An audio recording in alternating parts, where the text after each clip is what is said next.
So finally, here we are with Mr. Farid Shami. Now that's an interesting journey that I wanted to record from a good amount of time. Whenever you want to learn something and whenever you want to prove yourself, yes, you are the best in the market. You have to go and do it. And with us, Mr. Farid just proved it. He joined us in batch 14. Yes, my friends, the batch that ended last month. And he cleared PMP with all above target in less than a month. Now, sir, that's not a small achievement when we think it about this way, the way you worked, and with you, your high-paced job, and so many other factors when we consider. So I have to say that, well done, sir. I'm Thank you very extremely much, Amir. It's great having you as my mentor because I feel that unless you work in the right direction, it is difficult to achieve your goal. I've been trying to work on my PMP for the last 2, 3 years, but couldn't do it for multiple of reasons. And the main reason is I can't find someone who can guide me properly. So with you, I think I got a person who has put me on a right track. And I think your roadmap is something that everyone should follow. thank you. It is something that really helps you. You don't have to overdo things. It gives you the complete flavor of all complete PMP and help you clear the exam. So my request to everybody that follow your roadmap, it is something that is the road to success. Thank you, sir. Thank you, sir. So, as you mentioned, you have been planning to do PMP for 2, 3 years. What happened? Just it's like I started. You work on the book because PMP reading from a PMP textbook is something that is quite cumbersome, and then you have to have somebody who can push you. So I think the batch 14 was a very dynamic batch. There are a lot of people who are very enthusiastic. The mind map exercises that we did were excellent. So this is the something that motivated me. And then the most of all is the daily follow up from your side. So it helps me. So every day, yeah, I was looking at that. What should I be doing so that I can give some positive response to you? So these are the two main things that keep me motivated and going. That's an interesting thing to put it. Let's talk more about now a little bit more about exam. You booked the exam in center.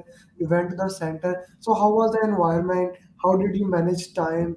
So if you can put it that in detail. Environment is good. I think going to a center is something where you don't have to worry about the technical side of the things like availability, net issues, and things like that. So I would recommend that if someone can go to a center nearby, it's a better choice rather than doing at home, especially for a country like us in Pakistan. And secondly, I think the time management that I have learned from your questions, that the test questions that we have been doing after every chapter or a portion. So that helped me in concentrating on time. And that the like when you advised me that for first 60 questions, I should not exceed 80 minutes. So I completed about 81, 82 minutes and same next 75 minutes for next 60 questions. So you need to see that one of the advice that you gave me on the last night is that there are no negative, since there is no negative marking, so we should not waste too much time on a one question. And whatever we think, we should at least attempt an answer for that. So this is one advice that I would like to give it to others also.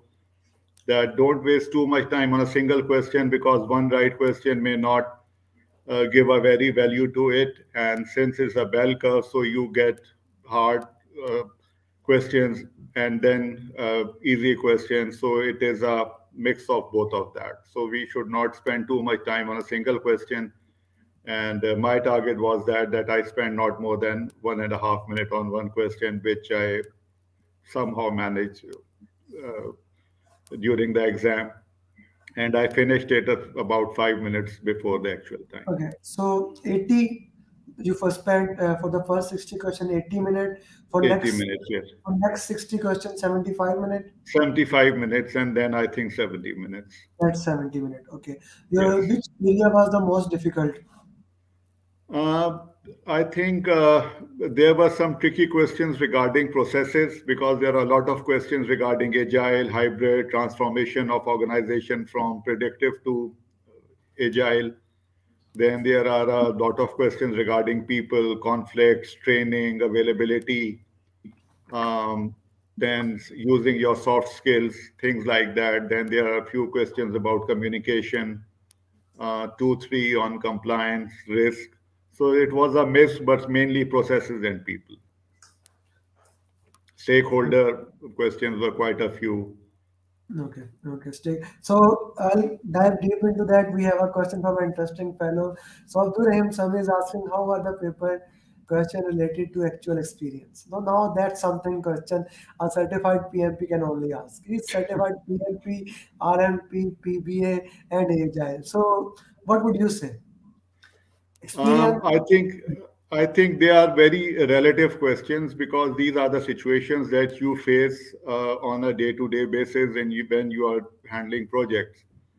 So I think questions are very relevant, and I think my experience also gave me an edge of handling these questions, because as you know that I mentioned earlier in a discussion with you that I find it difficult. I know a lot of things, but I find it difficult to apply them in the framework that how you express them in that. Sir, So interestingly, sometimes, actually many times, the experience you have that become the biggest hurdle in doing anything because you start having conflict. You cannot correlate. Okay, that is the thing because now the new PMP, the beauty is anyone, any professional is either in predictive or in agile, but PMP exam is hybrid, predictive and hmm, agile. So that definitely. actually conflicts your past behaviors. That actually conflicts how you handle the situation, but you handle them awesomely. So I think in one of the coaching call, I gave a wrong response regarding some clarification with respect to project charter, and instead of mentioning sponsor, I mentioned project manager. So this is something that we do here in Pakistan. That sponsor is generally on a side after once the budget is approved. So these are the things definitely we need to channelize our thinking in that direction. yeah. So, Mr. Sami, if you like to add into the meeting, let me share a link. You can actually join the meeting if you would like to add something. So, answers must be given according to PMI standards. And actually, if we understand it, the best approach. Yeah, yeah, I totally agree. So, let's talk about the exam. So, we have people, process, and all 13 domains. So, which was the most relevant in the exam? Which was the most highlighted in the exam? I think mostly processes and agile and transformation, hybrid transformation, all these, a lot of questions Moving of from all predictive these to agile, predictive to predictive agile. to our organization, go moving from predictive to agile. Yeah, doing hybrid projects, half part predictive, half part uh, sort of an agile, using agile. So these type of questions were quite a few, quite a few. Okay, now that's an interesting thing. Like multiple questions were there that were moving from one domain to another. Okay, sir, any formula question? Nothing, nothing, no formula questions. No formula question. Any critical path question where you actually need to calculate the critical path? No, there was a question like regarding some schedule activity. that the resources are not there, and how you manage the critical something related to that, but you don't have to calculate anything. I Okay, you don't. don't. Calculator was not used by was not required use of calculator. Okay, there was no need of calculator in that, and you don't need to require that. Okay, sir, what about risk, quality, and procurement? How much they were in the exam? Uh, I think five six questions each.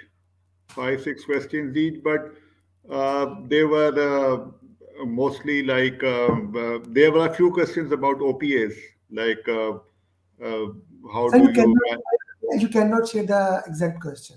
That is sorry. important. You cannot share the exact question. Yes, You yes, can, nee, definitely. But there were a few questions about OPAs also, that how you use that knowledge base and things like that. So related to knowledge base, there are a few questions also. They were there. okay, there were few questions on the knowledge base. Okay, were there questions regarding compliance in the exam? Two, three questions regarding compliance. Two, three questions. Okay. How many drags and drop question? Uh, I think there is only one question regarding drag and drop and drag, and about three to four questions where you have to select multiple choice, two or three choices you have to select. Okay, sir, were they easy or were they hard? I think they are easy, not difficult. The choices were quite clear. Okay, so you But are the getting. point is that you have to see that initially the problem that I was facing was that I was missing the important clues, yeah, important the clue words like all, least required, do next, something like that, do first. So these are the things which we need to concentrate on assessing. And the reading the last line is very helpful, Reading the because last in one. question half in some question almost half the information is may not be related to the answer. So if you know that what is required, so you can concentrate on the relevant information. Okay. Okay. So, sir, when you are solving the question, how many questions were like more than 3 to 4 lines? Because I remember this was your one of the biggest phobia that I Yes, don't yes, I want. Yeah, yeah. yes. About 25%, about 20 to 25% were more than three liners, mostly three and two liners. Okay. So, and those are related to people domain, right? Generally, I think mix. These were mix. These were the mixed question. Okay. Yes. So, okay. So you have given us the good information and you are getting a lot of congratulations. Deepak or certified Thank you, Ji. PMP. Thank you to all, and Just I wish batch best of 15. luck for all the aspirants of my fellows in aspirant 2021 group, Yeah. that they clear quickly. Sir, your final advice to all PMP aspirant. Um, like the people who would like to clear attempt now. Yes, yes, yes. Who are gonna My attempt? first, Ajay, my advice is that in clearing that they should share their progress with you, and take your advice on when they can attempt the exam. I think a lot of us, we worry about things and we try to do a lot of things, overdo things. So I think what I learned in the last 1.5 month, that following your advice is the best path. Thank you, So sir. if you when you say that you can give the exam, so I think everybody should take your advice and register for the exam. Thank you, sir. Sir, my motto is each one teach one. Students will be approaching you, and if they do see what sport you can give, because some students prefer to ask the certified PMPs also in addition to me. So although we are having a lot of PMPs, just before you, I was recording journey of Umar who cleared today. So it will be interesting to see all those things. So whoever comes, each one teach one is my motto. And sir, once again, thank you for And I'm available for everybody, for anyone who wants any advice from me, any support. I'm available, and that's not an issue. Thank you, sir. Thank you, sir. And Okay. once again, thank you for your honor, for giving your time, and best of luck for future endeavors. Okay. Thank you. Thank you, Amir. Kind of you. Okay. Assalamu alaikum.